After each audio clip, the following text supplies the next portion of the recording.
Let's start with the team that won the division last year and was a little bit of a surprise, but not really to some who were kind of optimistic on them. I believe we were somewhat optimistic, but I'm not sure. I don't think I even had them winning the division, obviously. But nonetheless, it was the Jacksonville Jaguars. They eked out the division 9-8. Had that crazy wild card game where was it 3 or 4 interceptions in the first half for Trevor Lawrence? I think it was 4. It was 4, yeah. And then they came storming back and later against the Chargers, won that one. Unfortunately, lost to Kansas City in the divisional round, but Kansas City, they're divisional champs. To be understood. Jaguars nonetheless exceeded expectations last year, so we'll see if they can build on it this year. Lost a few key pieces, and main one being tackle Jawan Taylor. He went and signed with the Kansas City Chiefs. And then just to add note to their tackle Cam Robinson also is going to be suspended. I think if it was 6 games. I forget. Was it 4? Okay, I forget. Was it for PEDs? I'm sorry. There's a few suspensions. Was it gambling too? Do you remember off the top of your head? Sorry, I should have. Can't remember exactly what it was. Nonetheless, 4 games for league enhancement drug policy. Okay, so some sort of PEDs possibly, but yes. And then also lost wide receiver Marvin Jones as well. And then free agent addition-wise, didn't do much. Brought in running back Dearness Johnson and tackle Josh Wells. Also grabbed kicker Brandon McManus, formerly of the Denver Broncos. And then draft-wise, went tackle Anton Harrison out of Oklahoma in round 1 at pick 27. And then went tight end also in round 2 with Brenton Strange out of Penn State. And then in the 3rd round went running back Tank Bigsby out of Auburn, who's already seeming to be carving out a role, but we will see. But he seems to be having a pretty good preseason, at least as of this recording. So, John, obviously I mentioned for the Jaguars, and Doug Peterson is really just about taking that next step, being consistent, winning this division again. How do you foresee their 2023-2024 season playing out? Well, the exciting part about the Jaguars is, and I guess he's not listed as an addition because this technically happened the year prior, but you're getting Calvin Ridley back. Yeah, I should have had him as an addition. I mean, yeah, technically he wasn't because they had him on the team, but he actually gets to play now, right? He's coming back from suspension, so you get him.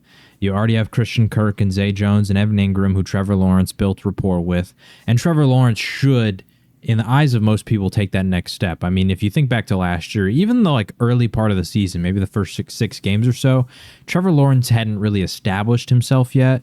But about midway through the year, he really came out firing on all cylinders and started to show that he was the talent that was drafted number 1 overall that a lot of people expected him to be. And as the year got on, he got better and better.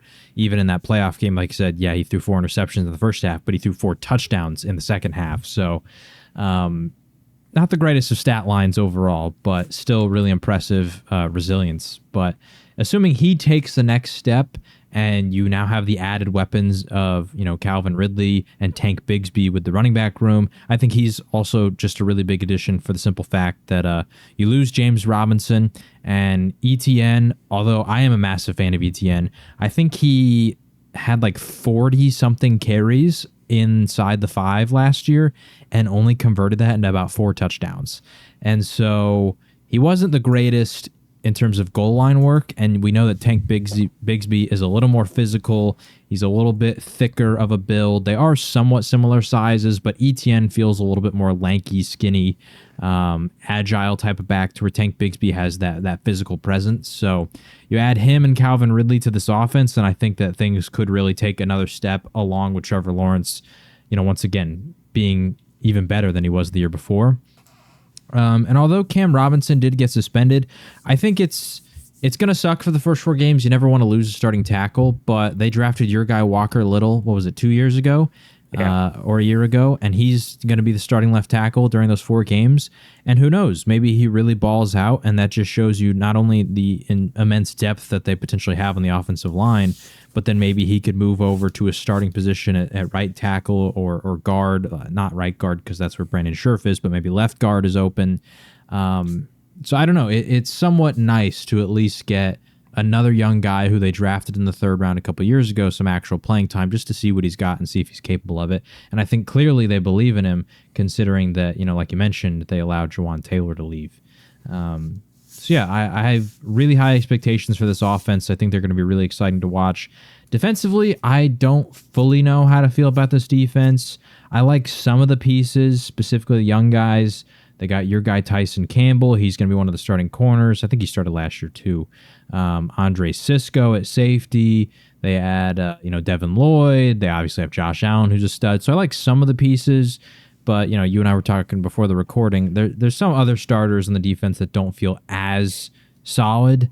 But I think if some of those guys that I just named, plus the big one being the number 1 overall pick, Trayvon Walker, can really start to come into their own in this next season, then I don't expect this defense to be the best in the league. But I certainly think that they could play some complementary football and at least get a few stops and then be more of an offensive-oriented team, which isn't surprising considering, you got Trevor Lawrence and then, Doug Peterson as your head coach. He's an offensive-oriented coach. So, yeah, I think that, this defense, assuming that some of these young guys can really prove themselves and progress as, from their rookie or second years that they've had over the last 2 years, this defense could be not elite, but at least an exciting one to watch. Yeah, I love your description of Tank Bigsby because, it kind of fits the name in regards to what they are hoping he can do. You already addressed the offensive tackle position and such. That's really my only concern because in theory, like you already alluded to, Trevor Lawrence, we saw this Trevor Lawrence in this pass offense finally flow, especially towards the end part of the last season. Just a matter of, okay, can the run game be consistent? And that may help establishing the run early to get confidence in a young tackle and Walker Little. It's always better to have your tackles attacking as opposed to on the defense. So things like that can get him confidence in the early going of the season if he is a starter. But yeah, the key will be the defense. My guy Tyson Campbell had a really good year last year, and they had their moments. This Jacksonville defense, I mean, you don't come back down, 4, I forget the score, but, 4 scores down about, if I remember correctly. I think it was 28 to 3 almost at halftime. And oh then, my God. So basically almost the Falcons score kind of from a couple of years. Yeah. So you don't do that without a good defense. To your point, they held the Chargers to 3 points in that second half. Yeah. So and we saw in moments last year, I hate to bring it up, but the Cowboys game and things like that, just moments where they had big plays, big opportunities, big turnovers, or big stops that, if they can just find more consistency with that, obviously as they're evaluating their talent. You mentioned Trayvon Walker. Can either him or Josh Allen be the guy in terms of being the main defensive end edge rusher? Because especially with Josh Allen, he was a top 15 pick. He's had his moments, but he really hasn't, I would say, established himself as the premier pass rusher for the team.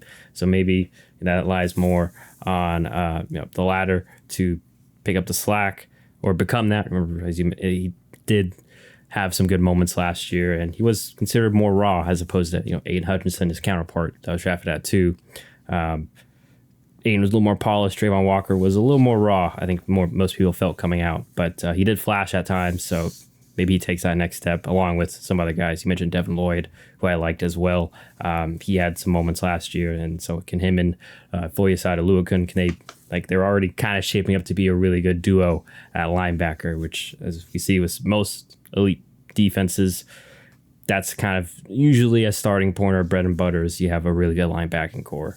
And it'll just be a matter of can everyone else either fill in or step up. But nonetheless, I'm encouraged what Jacksonville's building. I think this is but I don't think they're going to blow this like they did the last regime. Remember when they had that amazing defense, but it all kind of fell apart because the offense had that 1 year where the defense was making crazy plays, and they're just riding Leonard Fournette to the playoffs. So we'll see if their pieces can grow and expand in Jacksonville.